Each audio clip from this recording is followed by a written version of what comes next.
महानगर के प्रभारी श्री अमित वाल्मीकि जी,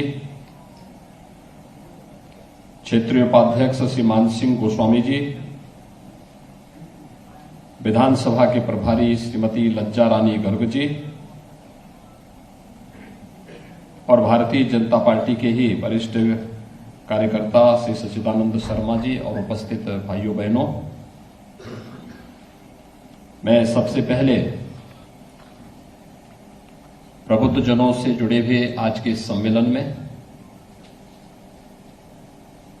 आप सबका हृदय से अभिनंदन करता हूं। नेताजी सुभाष चंद्र बोस की आज पावन जयंती है। भारत माता के इस महान सपूत को इस अवसर पर विनम्र श्रद्धांजलि अर्पित करते हुए कोटि कोटि नमन करता हूं। मैं अभिनंदन करता हूं श्री सच्चिदानंद शर्मा जी का, जिन्होंने भारतीय जनता पार्टी परिवार के साथ अपनी पूरी प्रतिबद्धता को दोहराते हुए आज श्री सुनील शर्मा जी के समर्थन में वे आज इस मंच पर उपस्थित हुए हैं। मैं उन सबका हृदय से उनका अभिनंदन करता हूं। भाइयों बहनों, उत्तर प्रदेश विधानसभा चुनाव प्रारंभ हो चुका है। नामांकन की प्रक्रिया प्रथम चरण की पूरी हो चुकी है और अगले 2 दिन के अंदर चुनाव चिन्ह आवंटन के साथ चुनाव प्रचार और तेजी के साथ आगे बढ़ेगा।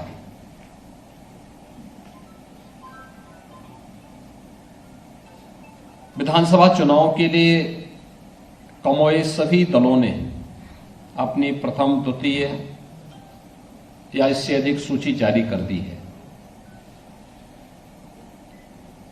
विधानसभा में राजनीतिक दलों के चेहरे क्या हो सकते हैं, यह सूची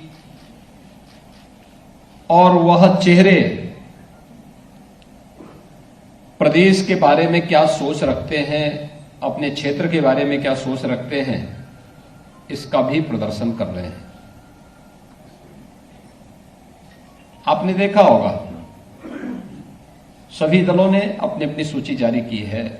बीजेपी ने भी, समाजवादी पार्टी ने, बहुजन समाज पार्टी ने, कांग्रेस ने और अन्य सभी दल ने। और इन दलों की सूची इस बात को बताती है कि प्रदेश के बारे में उनकी सोच क्या है।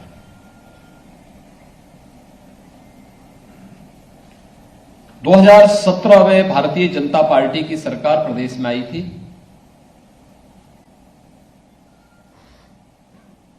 और जिस विश्वास के साथ प्रदेश की जनता ने भारतीय जनता पार्टी को अपना आशीर्वाद दिया था,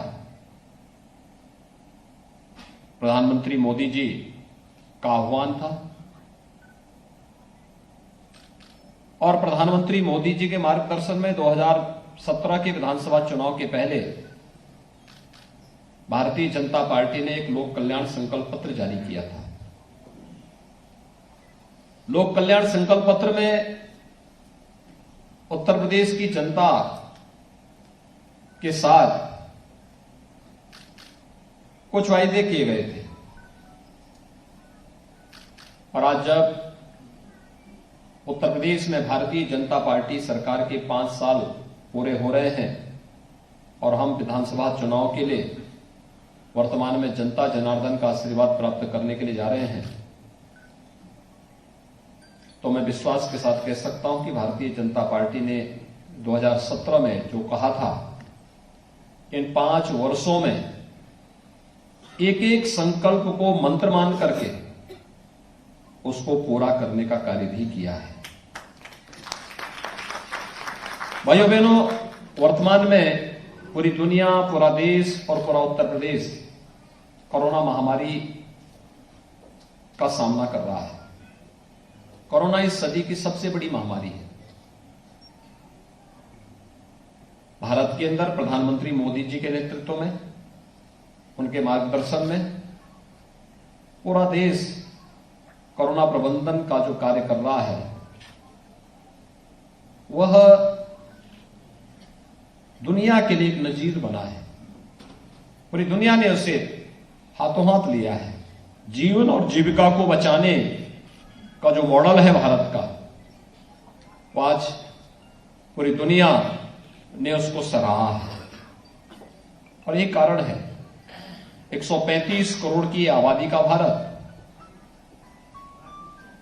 और दुनिया की सबसे बड़ी ताकत अमेरिका से अगर हम तुलना करते हैं तो भारत से, जिस अमेरिका की आबादी मात्र 35 करोड़ है, उस अमेरिका में कोरोना से भारत से लगभग 2 गुना मौतें हुई हैं। हम अनुमान कर सकते हैं कि आबादी भारत की अमेरिका से 4 गुना ज्यादा है, लेकिन कोरोना में अमेरिका के पास सब कुछ होने के बावजूद अमेरिका ने कोविड प्रबंधन, समय से निर्णय न लेने, कोविड प्रबंधन में जिम्मेदारों की रुचि न लेने का परिणाम क्या है कि अमेरिका के अंदर भारत से दुगनी मौतें हो गई। यूरोप में भी यही स्थिति है। और भाइयों बहनों, भारत के अंदर बना वैक्सीन, जिसे प्रधानमंत्री मोदी जी ने,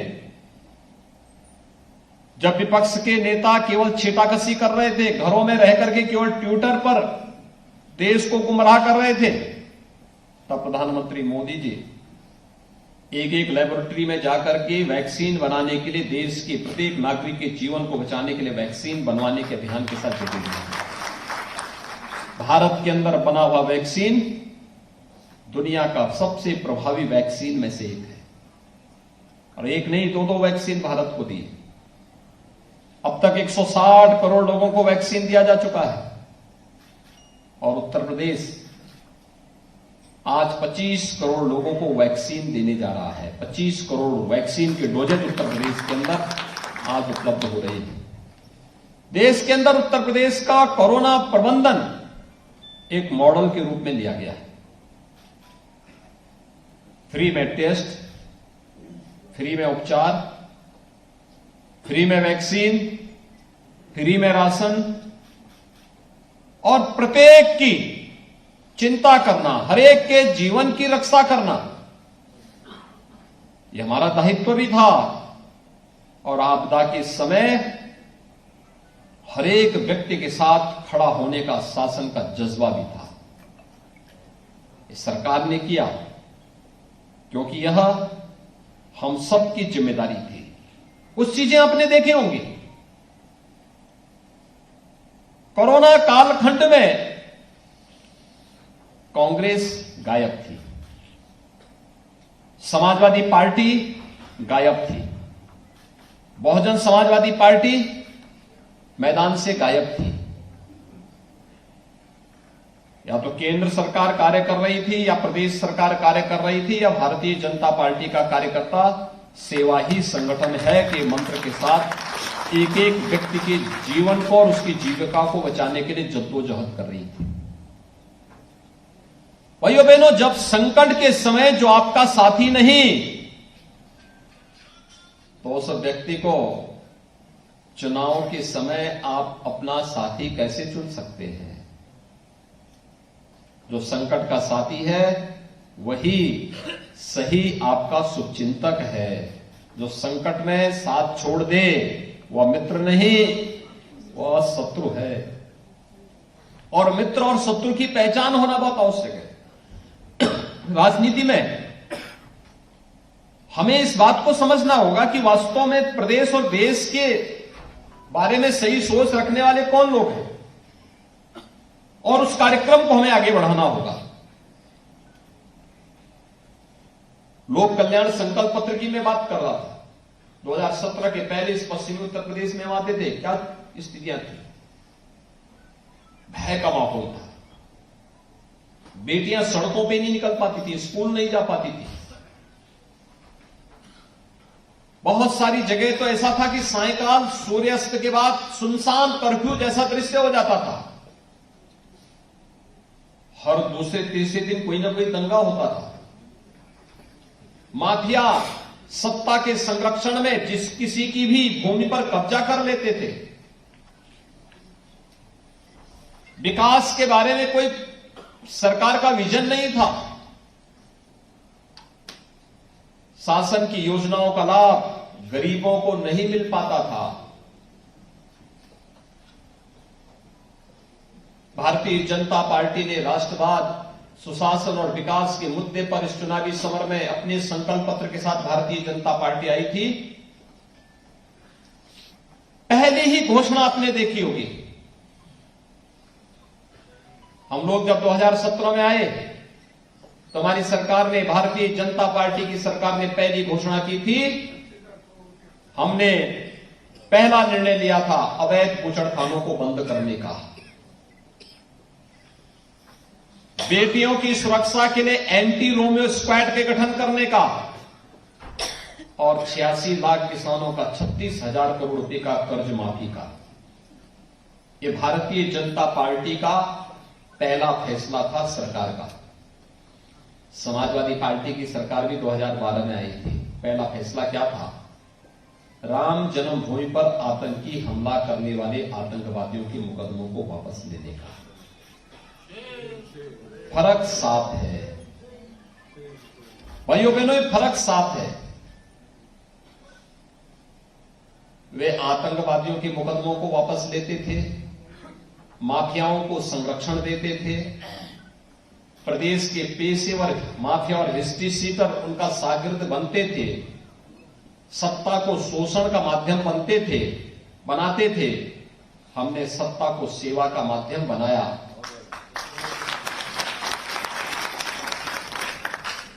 वहां पर मुख्यमंत्री और मंत्री बनने के बाद सबसे पहले अपना बंगला बनाते थे। हमने अपना बंगला और अपना मकान नहीं बनाया, हमने 43 लाख गरीबों को एक एक मकान दिया। 2 करोड़ 61 लाख लोगों को शौचालय उपलब्ध करवाए, हर गांव में बैंकिंग सुविधा उपलब्ध करवाई, विकास का एक मॉडल दिया। एशिया का सबसे बड़ा एयरपोर्ट जेवर में बनेगा। अब फिल्म सिटी के लिए मुंबई नहीं बल्कि गौतम बुद्ध नगर में फिल्म सिटी का निर्माण होगा। मेडिकल डिवाइस पार्क पश्चिमी उत्तर प्रदेश में बनेगा। अब किराना से पलायन नहीं, पश्चिमी उत्तर प्रदेश रैपिड रेल की प्रगति के साथ, तेजी के साथ आगे बढ़ने का कार्य करेगा।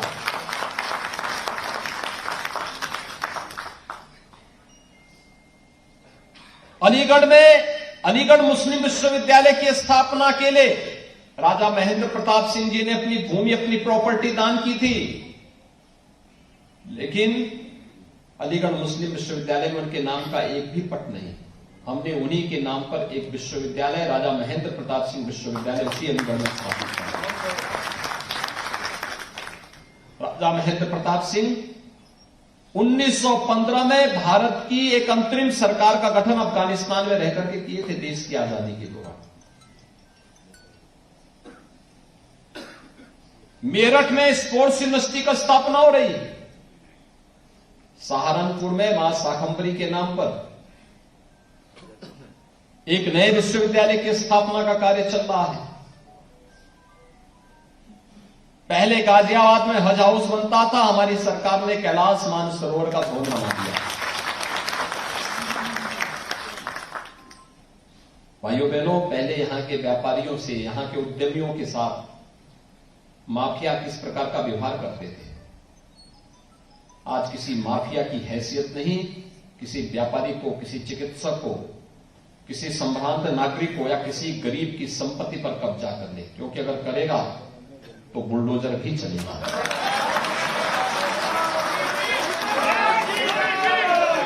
पहले इन गरीबों को मिलने वाला अन्न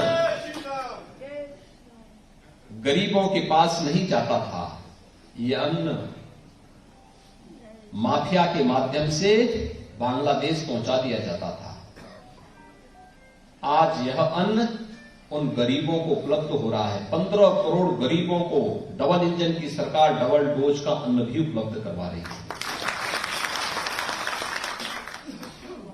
9 करोड़ लोगों को 5 लाख रुपए की सालाना स्वास्थ्य बीमा का कवर भी उपलब्ध कराया जा रहा है और 1 करोड़ लोगों को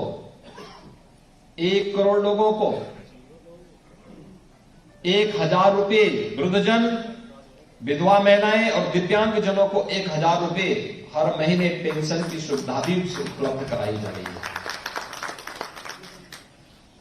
भाइयों बहनों, 2017 के पहले बिजली आती ही नहीं थी। जो आज कह रहे हैं कि 300 यूनिट फ्री में बिजली देंगे, इनसे पूछना चाहिए बिजली जब आती नहीं थी तुम बिजली नहीं देते थे, तुम तो अंधेरे में रहने के अभ्यस्त थे, क्योंकि चांदनी रात चोरों को अच्छी नहीं लगती है। तो ये लोग बिजली दें, जब बिजली नहीं आएगी तो बिजली फ्री में करने की बात कहां से करते हो जी? क्यों बेवकूफ बनाते हो? क्यों आंखों में धूल झोंकने का काम करते हो? नए नए सगुफे हमने अपने युवाओं के लिए टैबलेट और स्मार्टफोन देने की कार्रवाई की और वो कह रहे हैं हम स्मार्टफोन हम भी देंगे। उनको मालूम नहीं कि उनको आना नहीं है, इसलिए कुछ भी बोल दो, कुछ भी बोल दो। कहते हैं हम पुरानी पेंशन बहाल करेंगे। जब ये पुरानी पेंशन रोकी गई थी तब उनके अब्बाजान ही प्रदेश के मुख्यमंत्री थे।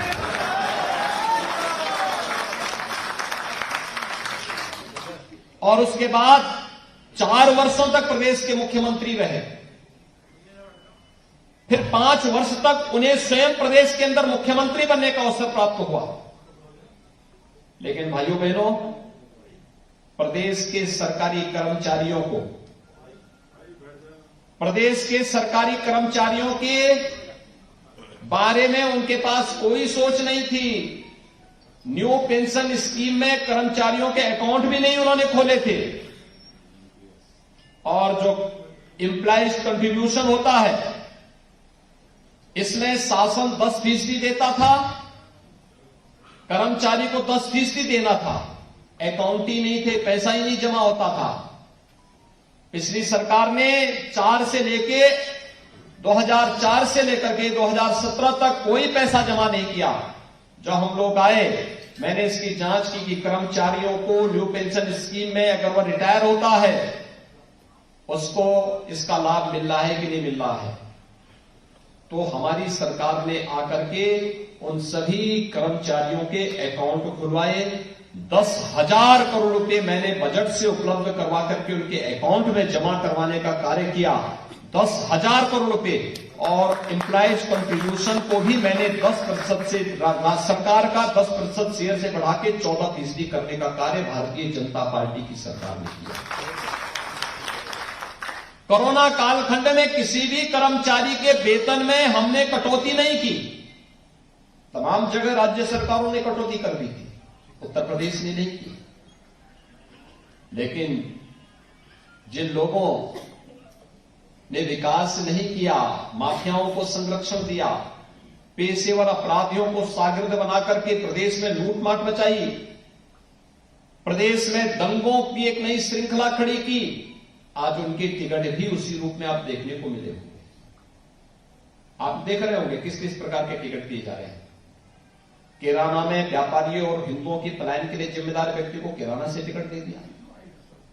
बुलंदशहर में, मुजफ्फरनगर में, सहारनपुर में, लोनी में, मुरादाबाद में, अमरोहा में एक लंबी फिरस्त है। देखते जाइए किस प्रकार के लोगों को टिकट दे रहे हैं। ये उनकी सोच बताती है। भारतीय जनता पार्टी ने सामाजिक संतुलन को बनाए रखते हुए हर एक तबके को प्रतिनिधित्व भी दिया है, लेकिन साथ साथ राष्ट्रवाद, विकास और सुशासन के मुद्दे पर कोई समझौता भी नहीं किया है। और मैं यही कहने के लिए आज आपके पास आया हूं भाइयों बहनों कि भारतीय जनता पार्टी इस चुनावी समर में आप सबके सामने है, आप सबसे कहने के लिए आई है।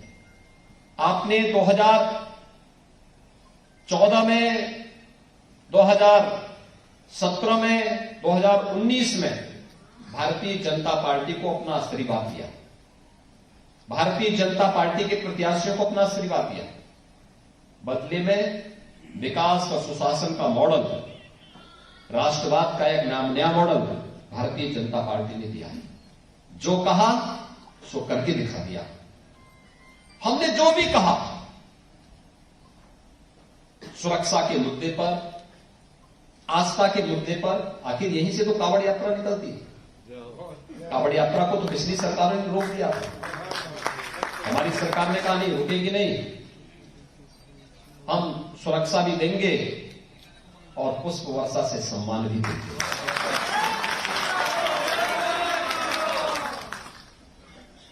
हमने तो नहीं रोका।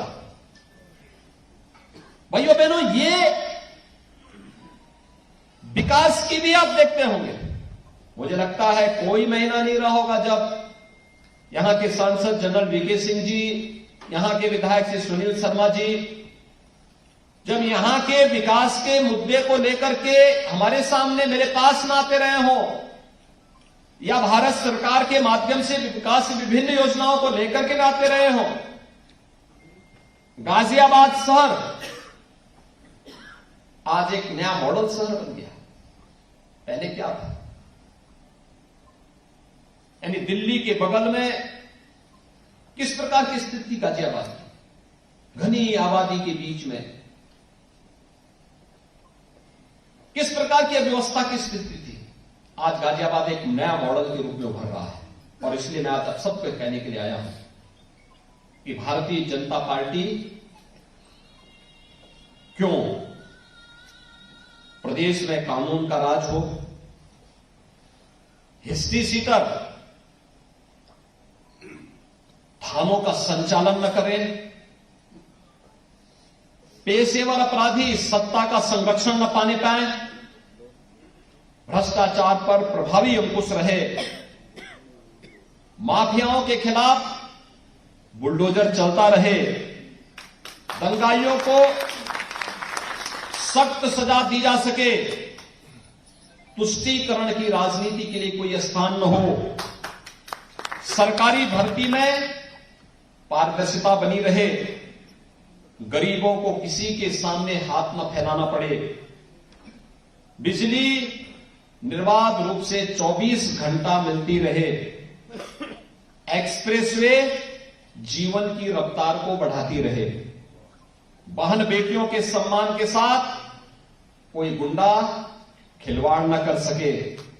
आगे भी कोरोना जैसी महामारी का बेहतरीन प्रबंधन करने की स्थिति बनी रहे, हर जिले में मेडिकल कॉलेज बेहतरीन उपचार के लिए स्थापित हो सके, निवेश आता रहे और उद्योग धंधे विकसित होते रहें, रोजगार सबको अपने घर के पास मिले।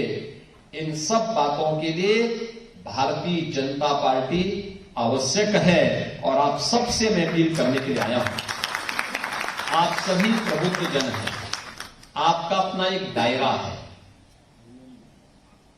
क्योंकि यहां पर इलेक्शन कमीशन की एक गाइडलाइन है और कोरोना प्रोटोकॉल भी है। उसमें एक सीमित संख्या में बुलाया गया है। रामलीला कमेटी के अध्यक्ष को बुला दिया गया होगा, शेष रामलीला कमेटी आपके घर में बैठी होगी। किसी एक संगठन को आईएमए से जुड़े हुए किसी एक पदाधिकारी, 2 पदाधिकारी को बुला दिया होगा, बाकी उनके सभी सदस्य पूरे इस महानगर के अंदर बिखरे पड़े हैं। अधिवक्ता परिषद से जुड़े हुए 1-2 पदाधिकारी आए होंगे, शिक्षक संघ से जुड़े हुए 1-2 पदाधिकारी आए होंगे, बाकी लोग अपने कार्य में व्यस्त होंगे। आप सबसे हमारी अपील है, आप में से हर व्यक्ति मेरे प्रतिनिधि के रूप में, जनरल वीके सिंह जी के प्रतिनिधि के रूप में, श्री सुनील शर्मा बन करके अपने अपने संगठन और अपने अपने तबके के साथ बैठ करके राष्ट्रवाद, विकास और सुशासन की इस मुहिम को घर घर तक पहुंचाने में अपना योगदान दें। कोरोना कालखंड में अधिक से अधिक मतदान। और मैं आपको इस बात के लिए कह सकता हूं, एक नया जल जीवन मिशन को हम लागू कर रहे हैं, हर घर नल योजना। ये खोड़ा से जुड़ी हुई समस्या, मोहन आपके यहां पर जो अन्य जो यहां की समस्याएं हैं, खासतौर पर खोड़ा नगर पालिका में, मोहन नगर में जो पेयजल की समस्या है, इस पेयजल की समस्या का समाधान हमारी ही सरकार करेगी। ये जल जीवन मिशन का हिस्सा बन चुका है। आप देख सकते हैं, हमने बुंदेलखंड की प्यास को बुझा दिया। वहां पर हर घर तक जल पहुंच चुका है। जिस बुंदेलखंड में पानी के लिए ट्रेन से पानी पहुंचाया जाता था, आज हमने पाइप से हर घर पानी पहुंचा दिया। बुंदेलखंड एक बहुत बड़ा एरिया है। उन सभी 7 जनपदों में हर घर में पानी पहुंचने की तैयारी कर दी हमने। हर खेत में पानी पहुंचाने की कार्रवाई कर दी हम लोगों ने। तो ये तो यहां पे तो हमारी गंग नहर है, यहां पे तो सभी सुविधाएं हैं। इसलिए भाइयों बहनों, आप सबसे अपील है भारतीय जनता पार्टी के प्रत्याशियों को, यहां पर श्री सुनील शर्मा साहिबाबाद से, सबसे बड़ी विधानसभा है प्रदेश की, मुरादनगर से श्री अजीत पाल त्यागी जी को, गाजियाबाद से अतुल गर्ग को, मोदी नगर से डॉक्टर मंजू श्रीवास को और लोनी से श्री नंद किशोर गुजर को भारी बहुमत से विजयी बनाने में आप सभी लोग अपना योगदान देंगे। भारतीय जनता पार्टी की राष्ट्रवाद, सुशासन और विकास की सोच वाली सरकार को प्रदेश के अंदर लाने में अपना योगदान देंगे। इस विश्वास के साथ मैं अपनी वाणी को यहीं पर विराम देता हूं। धन्यवाद। जय हिंद।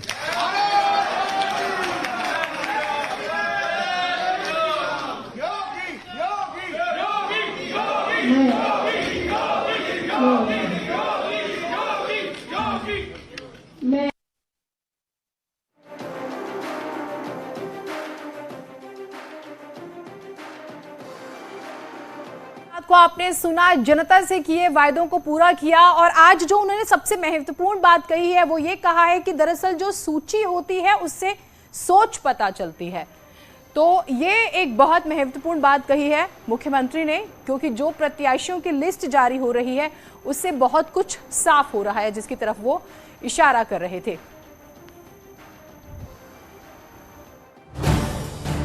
आप देख रहे हैं न्यूज़ 18 उत्तर प्रदेश उत्तराखंड।